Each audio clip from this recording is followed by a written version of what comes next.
Aquí se está pagando aproximadamente 1.000 soles a una enfermera y en el extranjero le están pagando 1.200 euros. 9:50 tenemos ya una llamada telefónica a la señora María Gómez de Caja de Agua. Buen día. Buen día, señorita. Bueno, la pregunta era para el señor Humala. Ahora que se está escuchando sobre los terroristas, ¿qué opina él sobre la libertad de muchos que han estado purgando condena, ¿no? Y ahora no va a haber algún cambio, qué es lo que va a suceder. Yo quisiera ver qué es lo que opina sobre eso, porque se supone que se dio una condena y eso de lo que le están disminuyendo, por favor. Señora María, perdón, se refiere a las personas que han estado en este movimiento y que sí. Luego han purgado condena y ahora están libres. No, que ahora ya estaban pidiendo su libertad a través de una carta, creo que a lo que yo tengo entendido.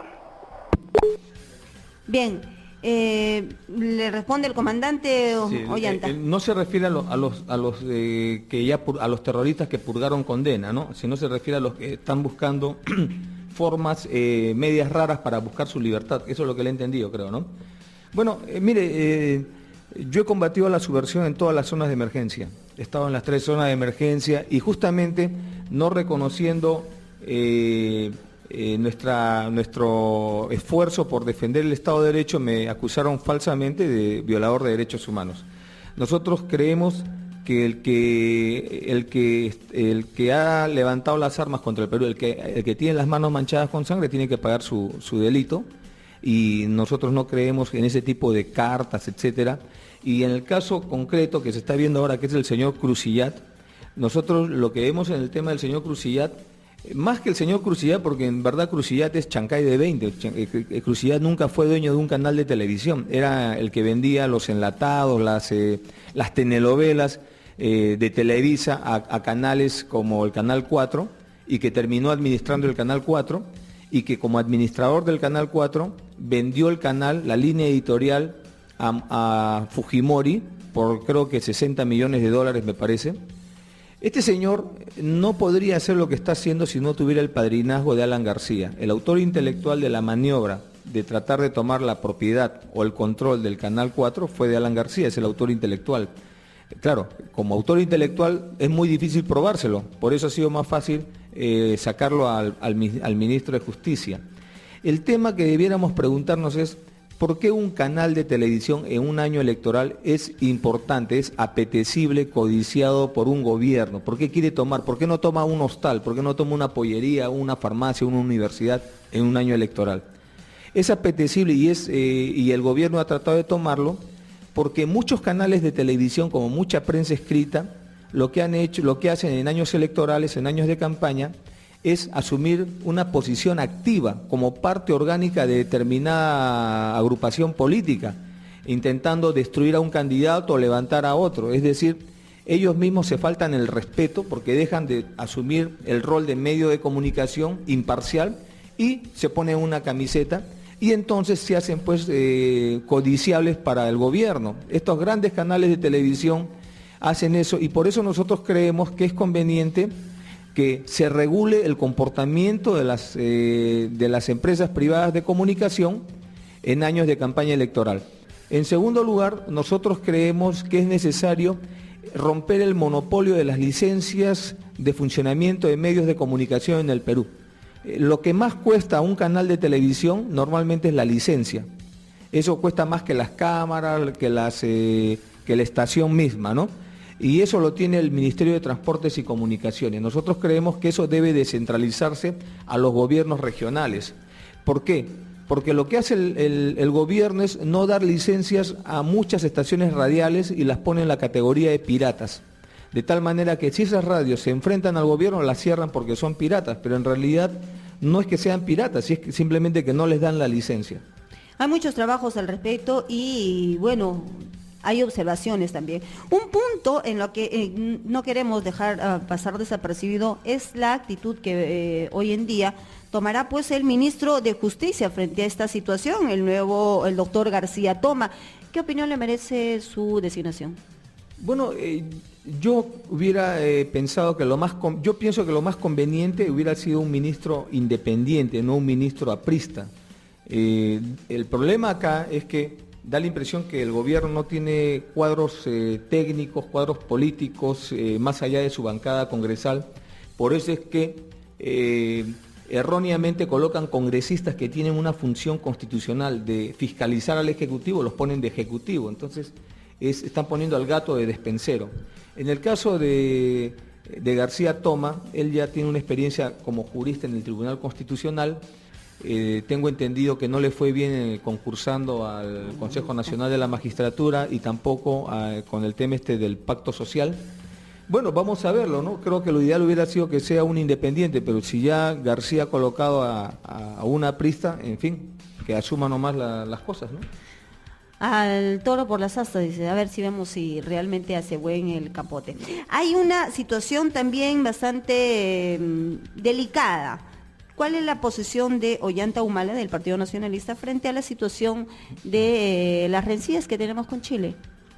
Bueno, nuestra posición ha sido bien clara desde un principio y única, digamos, dentro del escenario electoral, del escenario político, porque inclusive nos atacaron de traidores a la patria cuando señalamos la necesidad de llevar el diferendo limítrofe a La Haya, ¿no?